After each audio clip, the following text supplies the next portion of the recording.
Horror कहानियां TV. क्या मैं सुंदर हूं? आधी रात का समय था। अंधेरी सुनसान गली में मिस्टी तेज कदमों से चलते हुए अपने घर की ओर बढ़ी चली जा रही थी और तभी उसे एहसास हुआ कि सामने की तरफ से कोई परछाई बढ़ती हुई उसकी तरफ आ रही है। हे भगवान, ये कौन आ रहा है सामने से?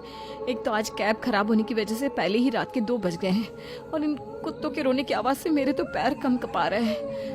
ऊपर से इतनी रात को गली में ही कौन खड़ा हुआ है? मिस्टी अभी सोच ही रही थी कि सामने से आती परछाई ठीक उसके सामने आकर रुक गई। मिस्टी ने अंधेरे में गौर से देखने की कोशिश की तो उसे अपने सामने एक औरत खड़ी हुई दिखाई दी, जिसने अपने चेहरे पर सफेद रंग का मास्क लगा रखा था और उसका मास्क खून से भीगा हुआ था। मिस्टे,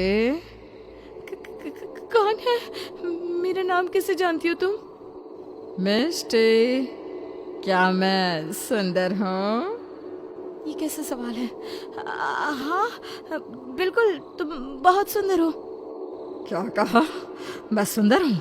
ये देखो मेरा चेहरा, अब बोल, क्या मैं सुंदर हूँ? जैसे ही उस औरत ने अपना खून से सना मास्क हटाया, उसके चेहरे की हालत देखकर मिस्टी की रगों में मानो कि खून जमने लगा। उस औरत का चेहरा होठों के पास से जबड़े तक फटा हुआ था। ऐसा लग रहा था कि किसी ने छुरे से उसके चेहरे के 2 टुकड़े कर दिए हैं। उसका भयानक चेहरा देखकर मिस्टी के मुंह से एक जोरदार चीख निकल गई। मैं बहुत सुंदर हूं ना? अब तुझे भी मेरे जैसा सुंदर बनना होगा। डर से कांपते हुए मिस्टी ने सामने खड़ी औरत की ओर देखा। उसके चेहरे से खून और मांस के टुकड़े लटक रहे थे। अगले ही पल वो औरत बिजली की तेजी से मिस्टी के नजदीक आ गई। उसने एक धारदार चाकू से मिस्टी के चेहरे पर वार कर दिया और उसके चेहरे को मुंह के पास से जबड़े तक काटकर बिल्कुल अपने जैसा बना दिया। मिस्टी के चेहरे को चाकू से गोदने के बाद भी उसका गुस्सा शांत नहीं हुआ था और इसीलिए उसने दर्द से कहराती हुई मिस्टी के सीने पर चाकू से एक के बाद एक वार करती गई। कुछ पल तक दर्द से राहत कराने के बाद मिस्टी की आंखें बंद हो गई। अपना गुस्सा निकालने के बाद वो औरत अपना मास्क पहनकर एक बार फिर अंधेरे में गायब हो जाती है। अगले दिन सुबह पुलिस को मिस्टी की कटी फटी लाश बरामद होती है तो हर तरफ सनसनी फैल जाती है। मिस्टी की मौत के कुछ दिन बाद गणेश नाम का एक व्यक्ति उस गली में ही मकान किराए पर ले लेता है। शाम के समय, अरे भाई जी, अरे 8 बजने वाले हैं। 8 बजे के बाद कोई सामान नहीं मिलेगा। जिसको जो सामान लेना है जल्दी से लेकर यहाँ से चले जाओ। अरे भाई साहब क्या बात है? आप सभी इतने डरे हुए क्यों हैं? आपको दुकान बंद करने की इतनी जल्दी क्यों है? अरे भाई जी, लगता है मोहल्ले में नए नए आए हैं आप। आपको शायद पता नहीं है, आजकल यहाँ अंधेरे में कोई चुड़ैल घूम रही है। अरे अभी कुछ दिन पहले ही उस चुड़ैल ने एक लड़की की बेदर्दी से हत्या कर दी है। अरे भाई साहब, चुड़ैल जैसा कुछ नहीं होता। भाई साहब, ये सारी मनगढ़ंत बातें हैं। अरे आप मानो या ना मानो भाई जी, आपकी मर्जी, लेकिन मैं अंधेरा होने के बाद अपनी दुकान नहीं चलाऊंगा। मैं तो आपको भी सलाह दे रहा हूँ कि अंधेरा होने से पहले आप अपने घर पे चले जाइए, बाहर मत निकलिएगा। गणेश को उस मकान में आए हुए कुछ ही दिन हुए थे। अपने कानों में हेडफोन लगाकर वह रात के सन्नाटे में अपने कमरे का सामान सही कर रहा था। आधी रात के समय अचानक ही उसने महसूस किया कि गली से कोई दौड़ते हुए उसके कमरे की खिड़की के पास होकर गुजर रहा है। अरे, ये इतनी रात को कौन दौड़ रहा है और वो भी गली में? गणेश ने थोड़ी सी खिड़की खोलकर झांक कर देखा तो सामने का नजारा देखकर उसके पैरों तले जमीन खिसक गई। क्या मैं सुंदर हूँ? क्या सुंदर? हाँ, तुम बहुत सुंदर हो। अब मुझे जाने दो। लड़के के इतना कहते ही वह औरत अपना मास्क हटाकर लड़के को अपना असली चेहरा दिखा देती है, जिसे देखकर वो जोर जोर से चीखने लगता है। चिल्ला क्यों रहा है? देखना मैं कितनी सुंदर हूँ। देखना क्या हुआ, मैं सुंदर नहीं हूँ क्या? फिर झूठ क्यों बोला मुझसे? उस भयानक शक्ल वाली औरत को देखकर वह लड़का थर थर कांप रहा था। अचानक ही उस औरत ने अपने चमकते धारदार चाकू से उस लड़के के चेहरे पर वार कर दिया और उसके चेहरे को मुंह के पास से काटकर अपने जैसा बना दिया। लड़के के चेहरे से खून और मांस के लोथड़े लटक रहे थे और वह दर्द से तड़प रहा था। कुछ ही पलों में लड़का बेहोश हो गया और वो चुड़ैल अपना मास्क पहनकर अंधेरे में गायब हो गई। देवा रे देवा, ये बात तो सच्ची है कि चुड़ैल है, लेकिन ये ऐसा क्यों पूछ रही थी कि ये सुंदर है कि नहीं? जरूर इसके पीछे कोई ना कोई वजह जरूर है। मुझे पता करना होगा कि आखिर ये चुड़ैल कौन है और ये ऐसी बनी कैसे। हेलो मयंक, अरे मयंक, मुझे तेरी मदद की जरूरत है यार। तुम्हारे थाने में कोई ऐसा केस रिपोर्ट हुआ है जिसमें किसी औरत की लाश मिली हो और उसका चेहरा बुरी तरह से कटा फटा हो?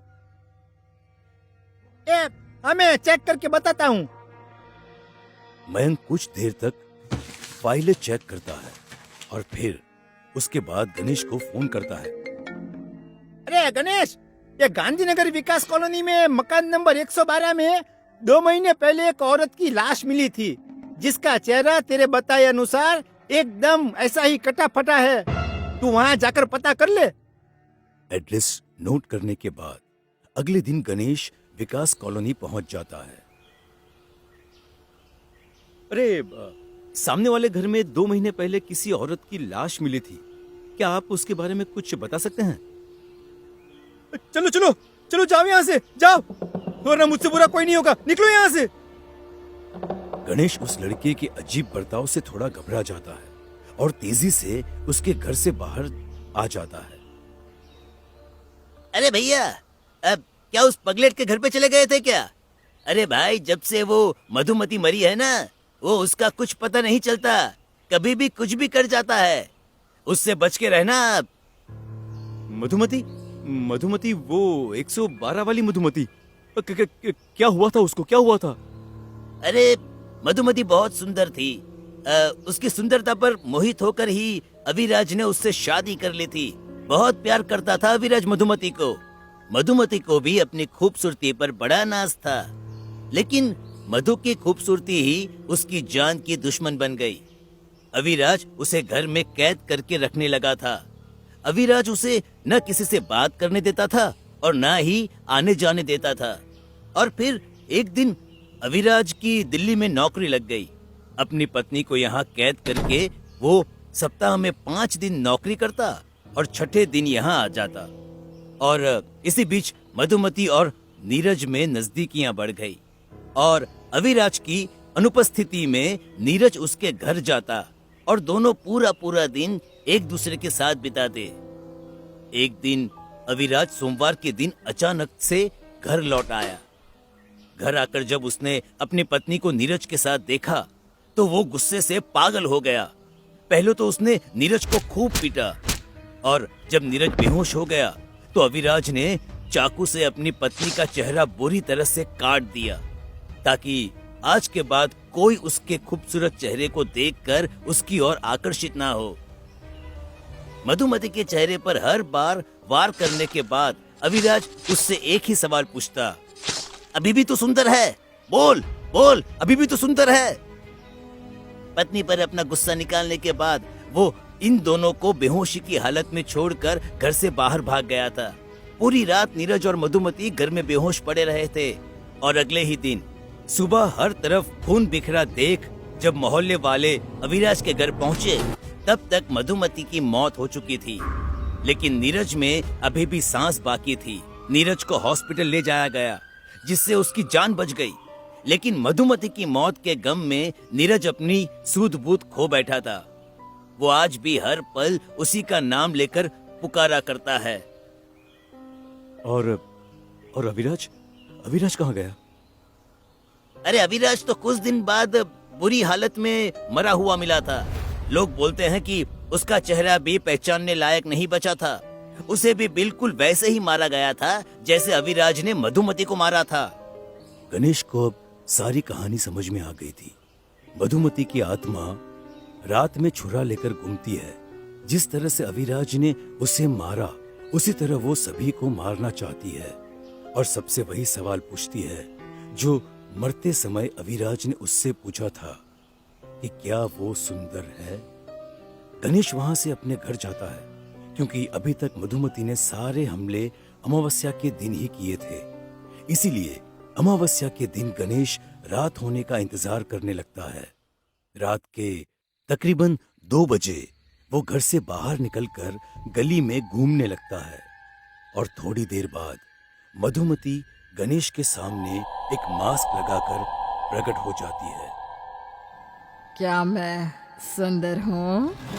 हाँ, तुम बहुत सुंदर हो। क्या कहा? मैं तुम्हें सुंदर लगती हूँ? इतना कहकर मधुमती अपना मास्क उतारकर दूर फेंक देती है और भयानक आवाज में चीखने लगती है। मधुमती के कटे चेहरे से खून टपक रहा था, जिसे देखकर गणेश का डर के मारे खून जमने लगा था। क्या मैं सुंदर हूँ? हाँ हाँ, तुम बहुत सुंदर हो। गणेश की बात सुनकर मधुमती चाकू से उसके चेहरे पर वार कर देती है। क्या मैं सुंदर हूँ? नीरज की नजर से देखो तो तुम आज भी सुंदर हो। वो तुमसे बहुत प्यार करता है मधुमती। तुम सच में तुम बहुत खूबसूरत हो। नीरज का नाम सुनकर मधुमती कानों पर हाथ रखकर चीखने लगती है। बस करो। तुम सब मर्द बस औरत के खूबसूरत चेहरे से प्यार करते हो। सबके सब धोखेबाज और मक्कार हो। इतना कहकर मधुमती चाकू लेकर एक बार फिर गणेश की ओर बढ़ने लगती है। मधु मत मारो उसे, मत मारो। मैं तुमसे बहुत प्यार करता हूँ मधु। मेरी नजर से देखो तो तुम आज भी बहुत खूबसूरत हो। तुम मुझे अकेला छोड़कर क्यों चली गई मधु? मुझे भी अपने साथ ले चलो मधु। किसी को नहीं छोड़ूंगी, सबको मार दूंगी। मधुमती चाकू लेकर गणेश के सीने में घोंपने की कोशिश करती है और तभी नीरज गणेश के सामने आ जाता है और चाकू नीरज को लग जाता है।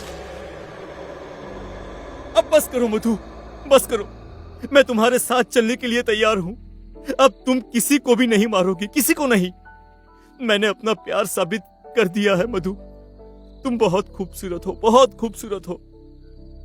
नीरज की बात सुनकर मधुमती धुएं का बवंडर बनकर वहां से गायब हो जाती है। गणेश नीरज को अस्पताल ले जाता है, जहां पर उसकी जान बच जाती है। कहते हैं उस दिन के बाद मधुमती ने फिर कभी भी किसी से भी ये नहीं पूछा क्या मैं सुंदर हूं।